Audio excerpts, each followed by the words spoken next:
우리 기독교인들은 하나님을 아버지라 부릅니다. 하나님 아버지. 오늘날 우리 기독교인들에겐 너무나 자연스러운 말이지만 사실 이것은 종교사적으로 굉장히 독특한 일입니다. 세상에는 많은 종교가 존재했고 또 존재하고 있습니다. 동서고금을 막론하고 신을 믿지 않았던 종족이나 민족은 찾기가 어렵죠. 그러나 그 중에 자신이 믿는 신을 아버지라며 친근하게 고백하는 종교는 쉽게 찾기 어렵습니다. 성부 하나님 신앙은 기독교의 독특한 신론이자 중요한 특징이라고 할 수 있습니다.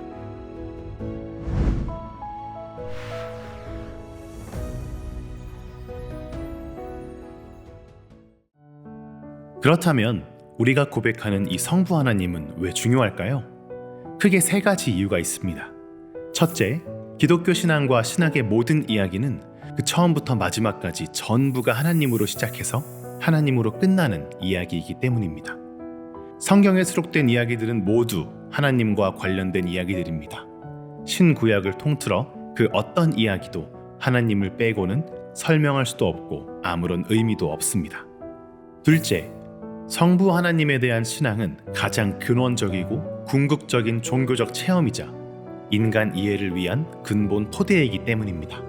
즉, 인간은 세상의 많은 타자와 사물, 자연에 관심을 갖고 살아가지만 그 관심의 끝은 결국 하나님께 이른다는 것입니다. 왜 그럴까요? 이는 우리 인간이 하나님의 형상으로 창조되었기 때문입니다. 인간은 하나님의 형상이기에 하나님 없이 자신의 존재를 이해할 수는 없는 것이죠. 그렇기에 하나님을 아는 것은 곧 인간 자신을 아는 것이기도 합니다. 종교개혁자 칼뱅은 기독교 강요 1장 첫머리에 하나님에 대한 지식과 우리 자신에 대한 지식은 서로 연결되어 있으며 상호 관계가 있다고 선언합니다. 인간은 성부 하나님의 신앙 안에서 진정한 자기 존재의 실체를 볼 수 있습니다. 셋째, 성부 하나님께서 우리의 절대적 기준이 되시기 때문입니다. 하나님이 없는 세상에서는 절대적 진리, 절대적 가치, 절대적 규범이란 존재할 수 없습니다. 절대적 가치를 상대화하는 포스트모더니즘의 세상에서 보편적 기준과 규범은 해체되고 다양한 기준과 규범들이 공존하게 됩니다. 이에 따라 모든 가치는 다원화되고 윤리적 기준 역시 상대화됩니다.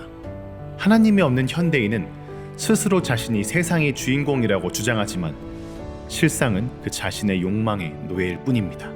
성부 하나님이 없다면 우리의 세상은 나침반 없이 망망대해를 떠도는 배와 같을 것입니다. 그렇다면 우리가 고백하는 이 성부 하나님은 어떤 분이실까요? 성부 하나님은 한 분이시며 창조주이시며 전능하시며 우리의 아버지 되십니다. 먼저 성부 하나님은 한 분 하나님이십니다. 성부 하나님에 대한 유일 신앙은 아브라함 때부터 시작합니다. 성부 하나님께서는 갈대아 우르의 다신교 문화권에서 우상을 만들고 장사를 하던 아브라함을 부르셔서 가족과 친척, 고향을 떠나게 하셨고 오직 한 분이시고 영원한 하나님에 대한 신앙의 여정을 시작하게 하셨습니다. 이 신앙의 여정을 통해 아브라함은 우리 모두의 믿음의 조상이 되었죠. 그리고 모세를 통해 자신을 스스로 있는 자라고 나타내셨고 십계명을 통해 너는 나 외에는 다른 신들을 내게 두지 말지니라 라고 명령하셨습니다. 아브라함에게서 시작한 한 분 하나님 신앙은 이삭, 야곱, 요셉을 거치면서 더욱 깊어졌습니다. 또한 출애굽과 광야 시대를 지나며 모세를 통해 여호와 하나님, 즉 홀로 스스로 계신 자의 모습으로 이스라엘 민족에게 나타나셨죠. 이를 통해 구약 성경은 하나님 외에 다른 신들을 섬기는 것을 우상 숭배라고 규정하고 우상을 섬기는 것에 대해서 하나님이 질투하시고 용납하시지 않는다고 말합니다. 그러면서 오직 한 분 하나님만을 사랑하고 섬길 것을 반복적으로 가르치고 있죠. 이는 신약 성경에서도 찾아볼 수 있습니다. 예수님께서는 너희의 아버지는 한 분이시니 곧 하늘에 계신 이시니라며 한 분이신 성부 하나님을 고백하셨습니다. 예수님께 하나님은 아버지이시자 오직 한 분이셨습니다. 사도 바울도 마찬가지였습니다. 사도 바울에게 하나님은 한 분이시자 만물의 아버지, 만물을 하나로 통일하시는 분이었습니다. 두 번째, 성부 하나님은 창조주이십니다. 이스라엘 사람들은 하나님을 부를 때 자신들이 체험한 하나님을 형용사로 표현해 고백하는 습관이 있습니다. 이런 그들이 가장 많이 부른 하나님의 이름은 바로 엘로힘, 창조주 하나님입니다. 이 엘로힘이란 표현은 구약 성경에 약 2600회 정도 등장하는데요. 그만큼 구약 성경에서 성부 하나님은 자신의 백성들에게 창조주로 가장 많이 경험되고 있습니다. 성부 하나님께서는 말씀을 통해 무로부터 만물을 창조하셨습니다. 이를 증언하는 말씀을 성경 곳곳에서 찾아볼 수 있습니다. 또한 이 무로부터의 창조 교리는 정통 기독교의 중요한 신앙 고백으로 강조해 왔습니다. 기독교의 위대한 신학자이자 사상가인 아우구스티누스는 그의 저작 고백록에서 이렇게 고백합니다. 주님은 무로부터 하늘과 땅을 창조하셨으니 주님은 전능하시고 선하시며 모든 선한 것을 만드실 수 있기 때문에 저 큰 하늘과 저 작은 땅도 그렇게 선하게 만드셨습니다. 세 번째, 성부 하나님은 전능하신 분입니다. 하나님께서 무로부터 세상을 창조하셨다는 사실은 하나님이 전능하신 분이며 절대적으로 스스로 계신 자임을 나타냅니다. 전능하신 하나님 엘 샤다이는 구약의 하나님 이름 중 하나입니다. 샤다이는 이스라엘의 문들을 보호하는 자의 첫 글자들입니다. 믿음의 조상 아브라함에게 나타나신 하나님은 엘 샤다이입니다.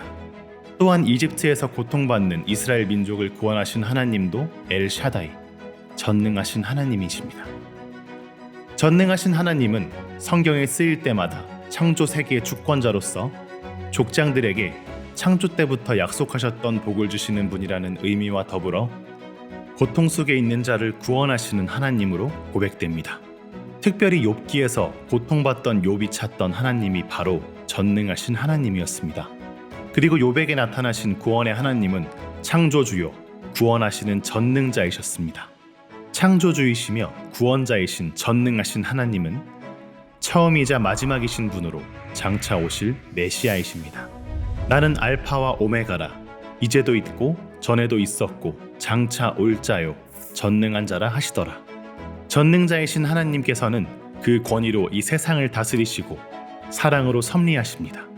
이 하나님은 우리를 치료하시고 온전케 하시는 하나님이십니다. 전능하신 하나님은 이스라엘의 역사에서 실제적으로 개입하셔서 자신의 전능하심을 드러내신 구원자이십니다. 따라서 모든 피조물들은 창조세계에 나타난 전능하신 하나님의 영광을 찬양하고 경배합니다. 모든 하나님의 백성들은 역사 속에 나타난 전능하신 하나님의 구원을 감사하고 경배합니다. 특히 피조물 중 하나님의 형상으로 지어진 인간은 유일하게 하나님의 자녀가 되는 권세를 누리며 창조세계를 다스리고 보호할 책임을 부여받았습니다. 우리는 전능하신 하나님이 창조주요, 구원자임을 고백합니다. 마지막으로 하나님께선 우리의 아버지이십니다.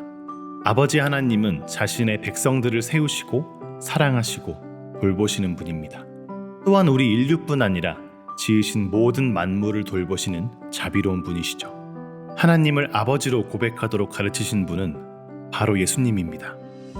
예수님은 사람들에게 하늘나라를 비유로 가르쳐 주시면서 하나님을 하늘 아버지로 말씀하십니다. 또한 제자들에게 기도를 가르쳐 주실 때 하늘에 계신 우리 아버지에게 기도하라고 하셨습니다.